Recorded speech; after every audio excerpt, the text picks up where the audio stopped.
आप अपना ध्यान रखें, अपने बच्चों का विशेष रूप से ध्यान रखें, हीट स्ट्रोक से बचाएं, लू से बचाइए। ऐसे फूड्स उनकी डाइट में इंक्लूड कीजिए जो इसके फायदे क्या हैं, इसके नुकसान क्या हैं।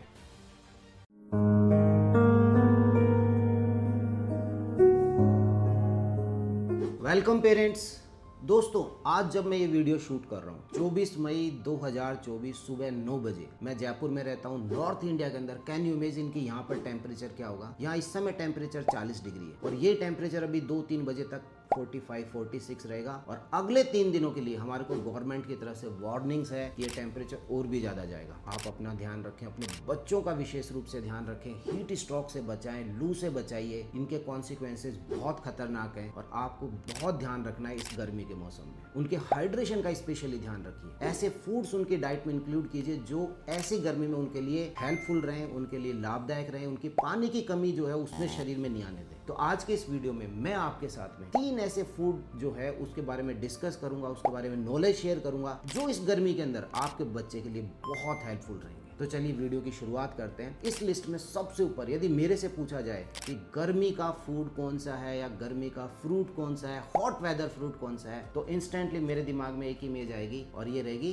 वाटरमेलन, तरबूज की। यस, आप मुझे बताइएगा आप क्या सोचते हैं। तरबूज जो है इसका ओरिजिनेटेड ये हुआ था अफ्रीका से और मुझे लग रहा है कि जो भी हॉट वेदर कंट्रीज हैं, प्रकृति नेचर का दिया हुआ एक बहुत अच्छा वरदान है ये, क्योंकि इसमें 90% से ज्यादा पानी है और उसके अलावा बाकी चीजें तो है ही है। उसके बारे में इस वीडियो में मैं आपके साथ शेयर करूंगा। बच्चे को कब से देना चाहिए, इसके फायदे क्या हैं, इसके नुकसान क्या हैं, इन सब चीजों के बारे में मैं आपको बताऊंगा। तो सबसे पहला क्वेश्चन कि ये जो है तरबूज जो है इसे हम बच्चे की डाइट में कब से इंक्लूड कर सकते हैं। नंबर 1, देखिए जब आपका बच्चा उसने आपको फीडिंग साइन शो कर दिया, वो उसने शो कर दिया कि yes I am ready for solids. अब ये फीडिंग साइन क्या होते हैं इससे रिलेटेड मेरे कंप्लीट वीडियोस हैं, फिर भी मैं ब्रीफ कर देता हूं कि आपका बच्चा स्ट्रेट बैठने लग गया, उसकी नेक होल्डिंग आ गई है और जब आपने सॉलिड फूड आपने उसके जीभ पर मुंह में डाला है तो वो उसे टंग के मूवमेंट से पीछे ले जा रहा है और गिट पा रहा है, ना कि उसे बाहर फेंक दे रहा है। यदि बाहर फेंक दे रहा है तो इसे हम बोलते हैं टंग थ्रस्ट रिफ्लेक्स। तो टंग थ्रस्ट रिफ्लेक्स यदि प्रेजेंट है तो हमें अभी नहीं देना है उसको। टंग थ्रस्ट रिफ्लेक्स नहीं है, वो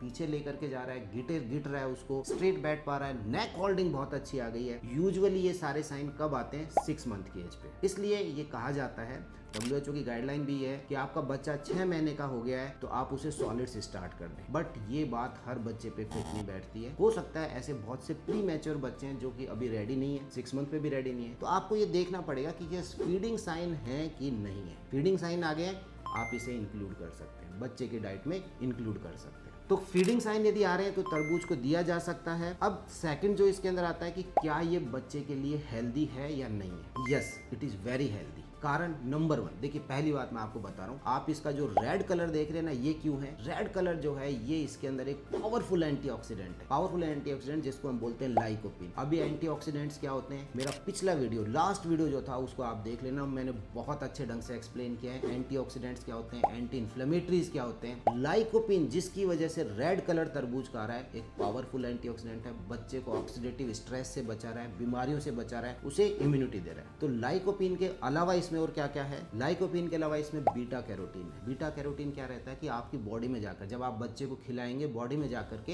ये कन्वर्ट हो जाएगा विटामिन ए के अंदर। और विटामिन ए जो है वो एक पावरफुल इम्यूनिटी बूस्टर है, आपके बच्चे की इम्यूनिटी को बढ़ा करके रखेगा, उसकी स्किन के लिए बहुत अच्छा है, आई की हेल्थ के लिए बहुत अच्छा है। तो आपके पास में लाइकोपिन आ गया है, आपके पास में बीटा कैरोटीन आ गया है। इसके बाद में इसके अंदर एक बहुत अच्छा एंटीऑक्सीडेंट है जिसको हम बोलते हैं विटामिन सी। अपने बहुत से वीडियोज में मैं आपके साथ शेयर करता हूँ कि विटामिन सी बहुत अच्छा एंटीऑक्सीडेंट है और इसके अंदर बहुत अच्छी मात्रा में। अब यहाँ आप सब पेरेंट्स से, स्पेशली मदर से, देखिए विटामिन सी का जो मैंने आपके साथ इतने वीडियोज में बहुत बड़ा रोल जो शेयर किया वो किया है कि ये आयरन के एब्जॉर्प्शन को बढ़ाता है। और मैं घूम फिर के अपने वीडियोज में बहुत जगह पे आयरन पे आता हूँ, क्योंकि मैंने अपनी प्रैक्टिस में जो सबसे बड़ी समस्या बच्चों के साथ देखी है वो है एनीमिया की। छोटे बच्चों में जो एज ग्रुप मैंने आपके साथ शेयर किया। अब मेरे से बहुत से पेरेंट्स पूछते हैं कि सर मेरा बच्चा एनीमिक है, हम उसे कहाँ से आयरन दें? Iron haem and non haem iron, plants के अंदर भी आयरन बहुत है और नॉन वेज डाइट में भी आयरन बहुत है। द मोस्ट इंपॉर्टेंट, जो ज्यादातर हम इंडियंस जो है हम वेजिटेरियन है और हमारा जो आयरन है उसके एब्जॉर्प्शन में दिक्कत है। उसमें फूड के अंदर तो आयरन है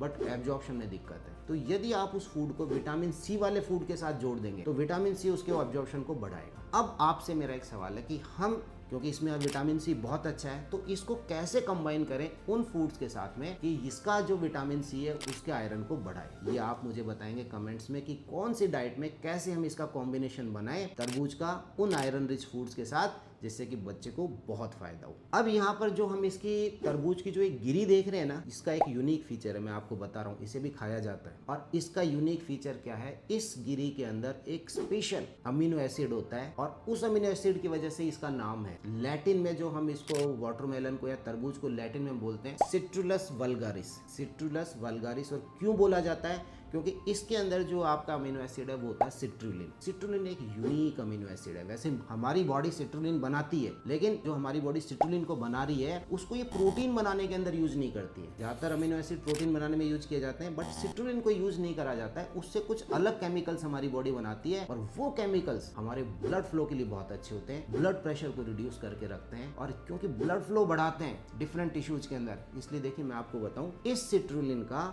कमर्शियल यूज बहुत है। इसके सप्लीमेंट्स बिकते हैं बाजार के अंदर, महंगे महंगे बिकते हैं। और उन्हें कौन यूज करते हैं, एथलीट्स यूज करते हैं, स्पेशली जो वेट लिफ्टर्स होते हैं। वो वेट लिफ्टिंग से पहले उन्हें खाते हैं, जिससे क्या होता है कि उसमें ब्लड फ्लो जो है वो बढ़ता है और उसके बाद उनको उसके अंदर आराम मिलता है। अब क्योंकि वो सिंथेटिक है, तो मेरे विचार से जो भी चीज प्रोसेस्ड है सिंथेटिक के अंदर, उसमें कहीं ना कहीं कुछ ना कुछ तो कमी होगी। उनके साइड इफेक्ट्स कितने हैं, उनके प्रॉब्लम्स क्या हैं, कॉन्सिक्वेंसेज क्या है, डेफिनेटली कुछ ना कुछ होंगे। लेकिन यदि नेचर ने इसमें सिट्रुलिन डाला है तो it is the best source. तो सिट्रुलिन इसकी गिरी के अंदर है। मेरा आपसे सवाल ये है कि इसकी प्रिपरेशन कैसे की जाती है, ये आप मुझे बताइएगा। कैसे इसको खाया जाता है, ठीक है, अंदर जो पल्प है इसको तो हम आराम से खा सकते हैं, इसे खाते भी हैं, लेकिन इसको कैसे यूज कर सकते हैं ये आप मुझे बताइएगा। तो ये इसका एक यूनिक फीचर है। इसके बाद में क्या इससे एलर्जी हो सकती है क्या? देखिए यूजुअली ये एलर्जी का एक बहुत कॉमन कॉज नहीं है। तरबूज जो है इससे एलर्जी नहीं होती है, लेकिन यदि आपने कभी ये महसूस किया है कि आपके बच्चे को टमाटर से, कीवी फल खिलाने से या दूसरे जो मेलन्स हैं, कभी वो आपने उसकी डाइट में दिए हैं और उसके बाद उसे दिक्कत हुई है, तो संभावना है कि एलर्जी इससे हो सकती है। किसी भी फूड से बच्चे को एलर्जी हो सकती है, ये आप मदर्स को पता होना चाहिए। तो मैं हमेशा बोलता हूँ ये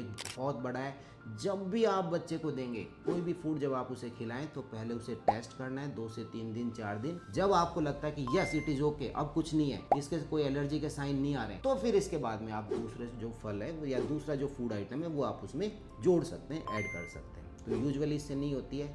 लेकिन एक वर्ड है जो मैं आपको बता रहा हूँ, ओरल एलर्जी सिंड्रोम। ये कॉमन है। कुछ फूड्स को खाने के बाद में हमारे मुंह के अंदर टिंगलिंग हो सकती है, नमनेस हो सकती है, थोड़ी सी हल्की हल्की खुजली चल सकती है। मुझे खुद को खीरा खाने से ऐसा होता था। जब मैं क्यूकम्बर खाया करता था तो मुझे ऐसे सेंसेशंस आते थे, लेकिन इससे कभी कोई बड़ी चीज़ नहीं होने वाली है। यदि ऐसा है तो आप उसे इंक्लूड करके रख सकते हैं। धीरे धीरे समय के साथ ये चली जाती है, मेरे साथ भी चली गई। जब मैं छोटा था तब मुझे इससे हुआ करता था, स्पेशली किससे, खीरे से, क्यूकम्बर से। तो ओरल एलर्जी सिंड्रोम इससे हो सकता है, but it is not severe या सीरियस कंडीशन नहीं है। इसके बाद हम आते हैं कि क्या इससे चॉकिंग का हजार्ड है, क्या चॉकिंग हो सकती है। देखिए जब आपके बच्चे की डाइट में आपने इसे इंट्रोड्यूस किया है तो ये एक मिक्स्ड कंसिस्टेंसी है। मिक्स्ड कंसिस्टेंसी का मतलब ये जूसी भी है, बहुत लिक्विड है इसके अंदर, और साथ में थोड़ा सॉलिड भी है। अब यहाँ आपका बच्चा जिसने नया नया सॉलिड आप उसको खिलाने जा रहे हो, तो उसको क्या होगा ना कि उस समय उस बच्चे को सीखना पड़ेगा, जूस भी आ रहा है, उसे गिटना भी है और साथ में थोड़ा चबाना भी है। तो ऐसे में चॉकिंग का तो बहुत खतरा नहीं है। हाँ ये है कि बच्चे को शुरुआत में थोड़ी सी दिक्कत आएगी, 1-2 दिन उसे सीखने में लगेंगे। गैगिंग हो सकती है। आपको ये पता होना चाहिए कि गैगिंग एंड चॉकिंग दोनों में डिफरेंस है। आप मेरा बेबी लेड वीनिंग से रिलेटेड जो वीडियो है वो देखिएगा, उसमें मैंने इसे एक्सप्लेन किया हुआ है। तो आप डरिए मत। जब भी आप बच्चे को खिलाएं और बच्चे को गैगिंग हो रही है तो कभी डरना नहीं। आपने यदि ऐसा पैनिक वाला फेस बना दिया तो बच्चा आपसे ज्यादा डर जाएगा। कुछ नहीं करना है। जब भी फूड हम इंट्रोड्यूस कराते हैं उसके साथ में बैठे रहिए। अगर आपकी अपनी प्लेट है तो कहना ही क्या, बहुत शानदार रहेगा। और ऐसी स्थिति में उसे कैसे मैनेज कर सकते हैं उसके लिए आप ये आई बटन दबाइए, मेरा जो वीडियो है उसको आप देखिए, आपको इससे related information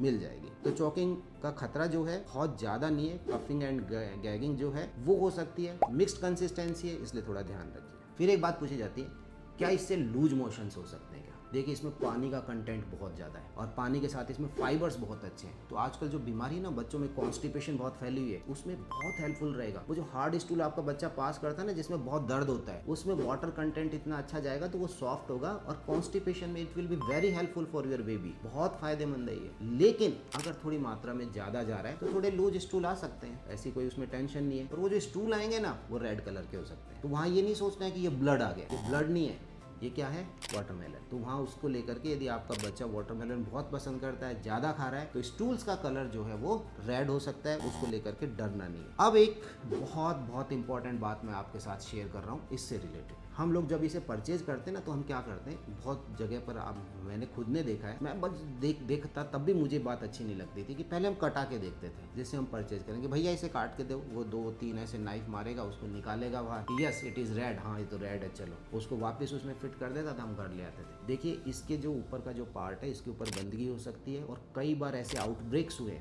specially salmonella infection के, जिसकी वजह से बहुत से लोग जिन्होंने इसे कंज्यूम किया है वो बीमार पड़े। आप जब भी वाटरमेलन को यूज करने जा रहे हैं, बच्चे को खिला रहे हैं, आप खुद खा रहे हैं फैमिली में, मेक श्योर ध्यान रखिए अच्छे से कि पहले इसे बहुत अच्छे ढंग से वॉश कर दीजिए। कोई डिटर्जेंट से धोने की जरूरत नहीं है, वैसे ही पानी से, टैप वाटर से अच्छे से आप इसे 1-2 बार वॉश कर दीजिए। उसके बाद फिर आप इसे कट करके और फिर अपनी डाइट के अंदर या अपने बच्चे को खिलाइए, नहीं तो बीमारी का खतरा हो सकता है।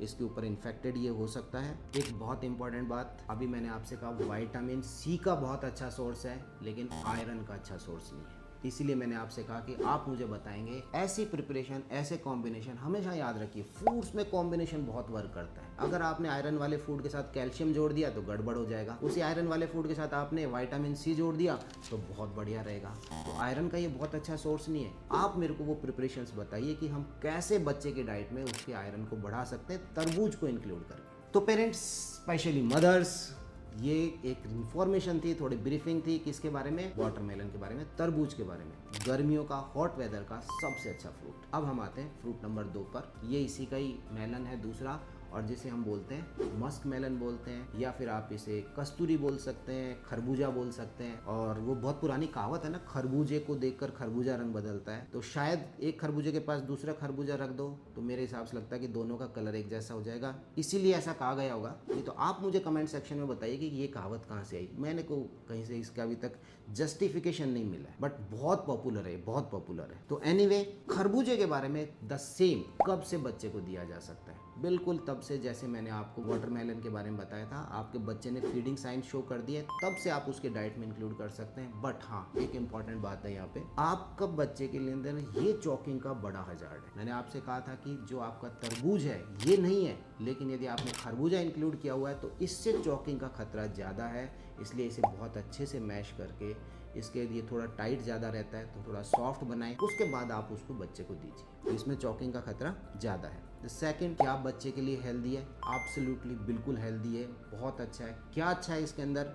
नंबर 1, पोटेशियम की मात्रा बहुत अच्छी है। पोटेशियम जो है आपका कार्डियोवैस्कुलर सिस्टम, जो हमारा हार्ट एंड ब्लड वेसल्स और वो वाला जो है, उसके अंदर बहुत अच्छा है। नंबर 2, फॉलिक एसिड बहुत अच्छा है। फॉलिक एसिड का बहुत बड़ा रोल आरबीसी फॉर्मेशन, ब्लड बनाने के अंदर। और आप मदर्स ने तो एक्सपीरियंस किया होगा, जब भी आपने कंसीव किया था तो डॉक्टर ने आपको फॉलिक एसिड की टैबलेट्स दी थी। आपको पता है क्यों दी जाती है? फॉलिक एसिड जो है वो न्यूरल ट्यूब डिफेक्ट्स जो बच्चे को होते हैं, बहुत बेकार डिजीजेज रहती हैं इस तरह की, उससे बच्चे को बचाता है। ये जो कंजेनाइटल एबनॉर्मलिटीज हैं उससे बच्चे को बचाता है, स्पेशली न्यूरल ट्यूब डिफेक्ट्स जो रहते हैं। इसमें विटामिन ए है, ल्यूटिन है एंड जियाजेंथिन है। मैंने 3 चीजें आपको बताई है, विटामिन ए, ल्यूटिन, जियाजेंथिन। और ये तीनों कहाँ स्पेशली इंपॉर्टेंट है बच्चे के लिए? आंखों के लिए। विटामिन ए का तो मैंने आपको भी बताया, इम्यूनिटी एंड स्किन में भी रोल है। ल्यूटिन एंड जियाजेंथिन आई हेल्थ के लिए, विजन के लिए बहुत अच्छा रहता है। और एक बात बताऊं मैं आपको, बच्चे जो रहते हैं दे आर विजुअल लर्नर्स, हम देखते हैं और सीखते हैं। तो बच्चे के लिए सीखने के लिए सबसे इंपॉर्टेंट पार्ट क्या है? देखना। आई हेल्थ अच्छी है, उसका विजन अच्छा है, तो नेचुरली उसका ब्रेन बहुत अच्छा है। तो आपके बच्चे के लिए विजन, आई हेल्थ के लिए ये बहुत बढ़िया रहेगा। ल्यूटिन एंड जियाजेंथिन है। इसके अलावा इसमें विटामिन B6 है, और विटामिन B6 का सबसे इंपॉर्टेंट रोल न्यूरोलॉजिकल डेवलपमेंट में, अगेन नर्वस डेवलपमेंट में, ब्रेन एंड आपका जो नर्व्स है उसमें बहुत अच्छा रोल प्ले करता है। एंड इसके अलावा हाइड्रेशन तो इसमें है ही है, मतलब पानी की कमी नहीं आने देगा। गर्मियों के अंदर आप अपने बच्चे की डाइट में जरूर इंक्लूड कीजिए। अब नेक्स्ट कि क्या ये एलर्जी का कारण है बच्चों में? मैंने आपसे बताया कि जब भी आप फूड बच्चे को खिला रहे हैं तो ये 4, 5, 6 पॉइंट जो मैं आपके साथ बता रहा हूँ ना, इनको देखिए। कब से खिलाएं, कोई इसके फायदे क्या है, इसके नुकसान क्या है, एलर्जी तो नहीं हो रही है, गट हेल्थ के लिए कैसा है, और आयरन का सोर्स है कि नहीं है। ये 5-6 पॉइंट हैं जो आपको ध्यान रखना है। तो क्या इससे एलर्जी हो सकती है? नहीं। ये कॉमन एलर्जी का कारण बच्चे के लिए बिल्कुल नहीं है। गट हेल्थ कैसी रहेगी? बहुत अच्छी रहेगी। कॉन्स्टिपेशन में फिर बार बार आपके साथ बता रहा हूँ, कॉन्स्टिपेशन है बच्चे को, फाइबर्स बहुत अच्छे हैं, इसके साथ में पानी का कंटेंट बहुत अच्छा है, तो आपके बच्चे को फायदा मिलेगा। गट हेल्थ के लिए बहुत अच्छा है। एक इसके साथ प्रॉब्लम क्या है, जो आपका मस्क मेलन है, खरबूजा है, बहुत जल्दी खराब हो जाता है। तो जैसे ये पके ना, पकते इसको विद इन 1 to 2 डेज के अंदर इसको कंज्यूम करना होता है, खाना होता है। अब कैसे हमारे को पता चलेगा कि ये पक गया है, अच्छे से राइप हो गया है? स्मेल से। आप लीजिए खरबूजे को, उसे सूंघिए, उसमें एक मस्की और स्वीट ऑर्डर आएगा उसमें। बिल्कुल, अगर आपको अच्छी मिठास की खुशबू उसमें से आ रही है, इसका मतलब ये पका हुआ है। और दो आपको यदि चूज करना है कि दो खरबूजे में से कौन सा मुझे लेना है, तो सेम वेट के आप अपने हाथ में, सेम साइज के आप अपने हाथ में लीजिए, और जो उसमें ज़्यादा भारी लग रहा है उसे आप परचेज कीजिए। वो ज़्यादा मीठे वाला होगा और ज़्यादा गुणकारी होगा। तो ये मैंने आपको बता दिया। वो ही बात ध्यान रखनी है, घर लेकर के आ गए, धोना बहुत जरूरी है, वॉश बहुत अच्छे से करना है, नहीं तो ये इन्फेक्टेड रहते हैं, बच्चे को बीमार कर सकते हैं। तो इन्फेक्शन का खतरा है, इसलिए बिना धोए बच्चे की डाइट में इसे इंक्लूड नहीं करना है। अगेन, आयरन का अच्छा सोर्स नहीं है, ये आयरन का अच्छा सोर्स नहीं है, तो ये भी आपको पता रहना चाहिए कि यदि आप खरबूजा दे रहे हैं तो आयरन की डाइट साथ में दिन में जानी ही चाहिए अलग से। एंड यहाँ पर एक बात और मैं आपको बताऊं कि हमारे यहाँ नॉर्थ इंडिया के अंदर, मैंने जहाँ पर मैंने अपने बचपन में भी देखा है कि खरबूजे से हमारे यहाँ पर एक रेसिपी बनती थी, और उस पर स्पेशली हमारे लोग उसे बहुत पसंद करते थे। हम उसे बोलते थे पना।